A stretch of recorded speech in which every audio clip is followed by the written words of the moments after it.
धर्मेंद्र जी, सबसे पहले आपसे ये जानना चाहेंगे कि आप अभिनेता से नेता तो बन गए, लेकिन आपके कपड़ों को देखकर लग रहा है कि नेता के चोले से आप अभी भी परहेज़ कर रहे हैं। ये चोले की बात मेरी समझ में नहीं आई। आदमी का जो तन है वही चोला होता है। तन शुद्ध है तो चोले से क्या फ़र्क पड़ता है। धर्मेंद्र जी, जो आपका तजुर्बा रहा फ़िल्म इंडस्ट्री में, बहुत कम समय में अभी राजनीति में आ पाए हैं, कुल मिलाकर कैसा तजुर्बा आपको लग रहा है? देखिए, वहाँ भी मेहनत तो करनी पड़ती है। ऐसे ही आउटडोर शूटिंग होती है तो इससे भी ज़्यादा मेहनत करनी पड़ती है। हाँ, इतना फ़र्क ज़रूर है कि वो रियल लाइफ है, दिस इज़ रियल लाइफ। यहाँ पे रीटेक नहीं होता, वहाँ रीटेक हो जाता है। तो इसलिए जो टेक हो वो अच्छा है, पहला टेक ही अच्छा होना चाहिए।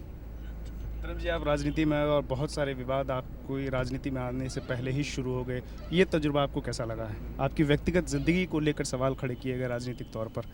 मेरी आत्मा शुद्ध है।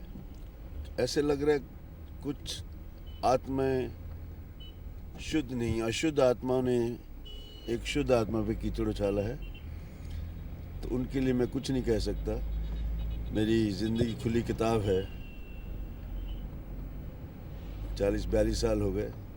धर्मेंद्र को एक अभिनेता से ज़्यादा एक इंसान के तौर पर बेपनाह प्यार मिला है, वरना आज जो मुझे प्यार मिल रहा है किसी को नहीं मिलता। और ये कुछ मैंने तो किसी पार्टी के ख़िलाफ़ कभी बोला नहीं, ना बोलूँगा।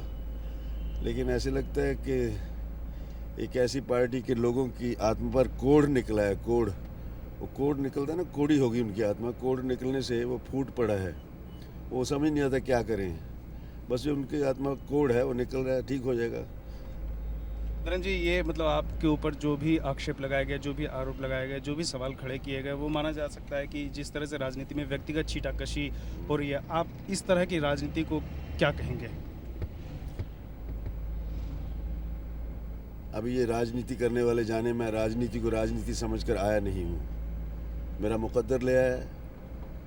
आना नहीं चाहता था, अब मुकद्दर ले आया है। तो इसको, ये हिंदुस्तान हमारी माँ है, बहुत कम लोग समझते हैं। ये अंग्रेज़ों से इस माँ को आज़ाद करवा लिया, मगर अभी हम लोगों ने आपस में बंटना शुरू कर दिया। जाति, छोटी जाति, बड़ी जाति, ये जाति। 1000 पार्टियाँ बन गई हैं। कांग्रेस में 50 पार्टियाँ बन गई, इधर से पार्टियाँ। एक पार्टी बन के चले तो देश चल सकता है मिलजुल के। क्या सवाल था आपका? जी, मेरा सवाल था कि राजनीति में व्यक्तिगत रूप से जो छीटाकशी चल रही है, उस तरह की राजनीति के बारे में आप। वही, ये डेमोक्रेसी है ना हमारी। तो डेमोक्रेसी में आप कूड़ा फेंको, करकट फेंको, कुछ भी फेंको, जायज़ है सब। धर्म जी, आपके खिलाफ जो बीकानेर से कांग्रेस प्रत्याशी हैं वो नारा दे रहे हैं, कोई और नहीं, कोई गैर नहीं। निश्चित तौर पर शायद ये कहा जा रहा है कि बीकानेर के आप नहीं हैं, इसलिए आपको बाहरी उम्मीदवार बताने की कोशिश की जा रही है। अभी हिंदुस्तानी को हिंदुस्तान में बाहर का कहेंगे तो फिर ऐसे सोचने वालों पे लानत भेजता हूँ मैं तो।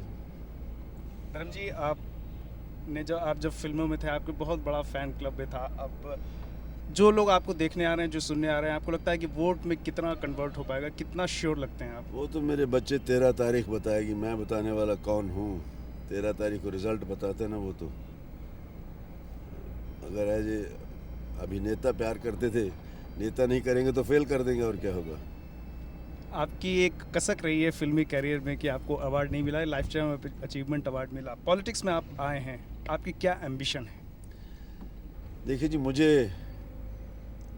एक, जिसको कहते हैं ना, आप देश से प्यार करते हैं तो देश की सेवा में जो एक आनंद मिलता है, वो आनंद तभी मिल सकता है कि इर्द गिर्द भी आपका सराउंडिंग, जो आपके साथ चलने वाले हैं, वो भी इसी भावना से चलें कि देशभक्ति का, देश सेवा करने आए हैं। तो मुझे थोड़ा नहीं, बहुत महसूस हो रहा है कि हर बंदा जो यहाँ आता है वो देश भावना, देश की सेवा की भावना से नहीं आता।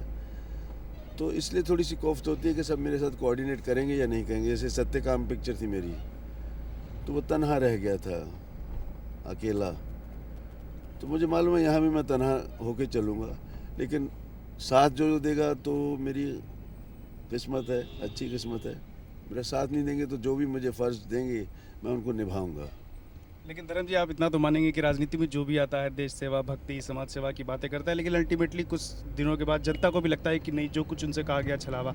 आपके बारे में क्यों आप पर भरोसा करें लोग, आप जो कह रहे हैं?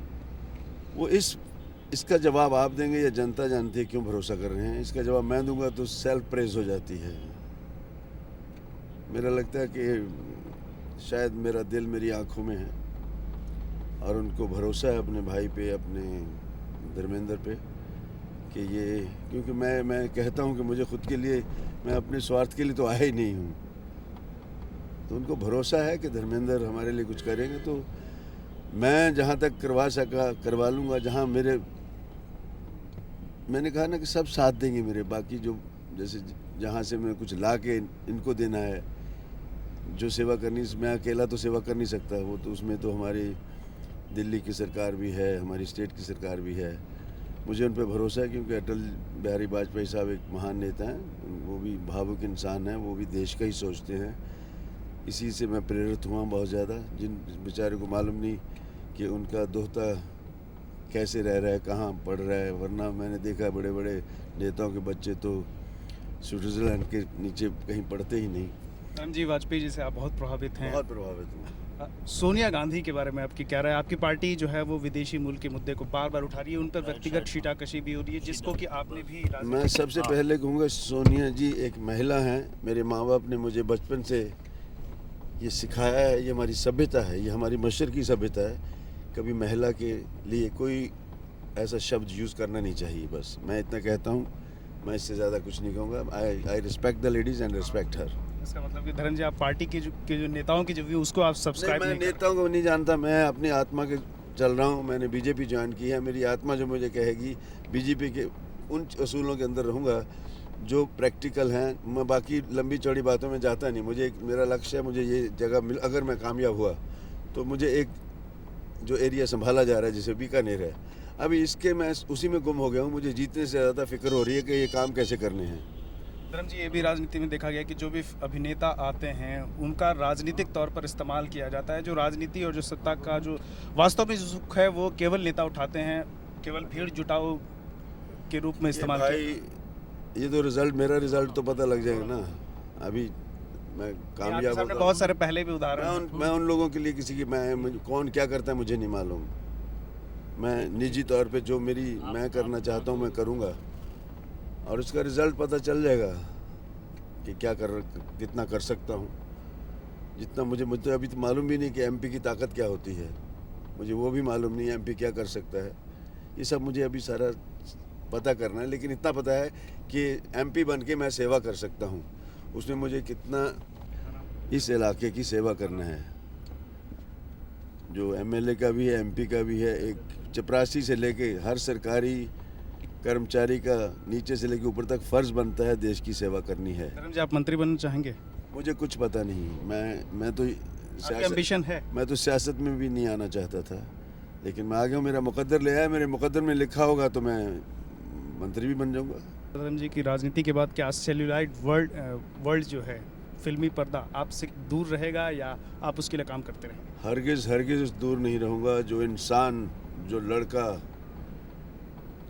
18 साल की उम्र से अपने गांव के पास से गुजरती हुई फ्रंटियर मेल को हाथ जोड़कर कहता था, रात को 11 बजे मेरे सानेवाल के पास से गुजरती थी कि मुझे बॉम्बे ले चल, ज़रा सोचो वो कैमरे से दूर कैसे रह सकता है।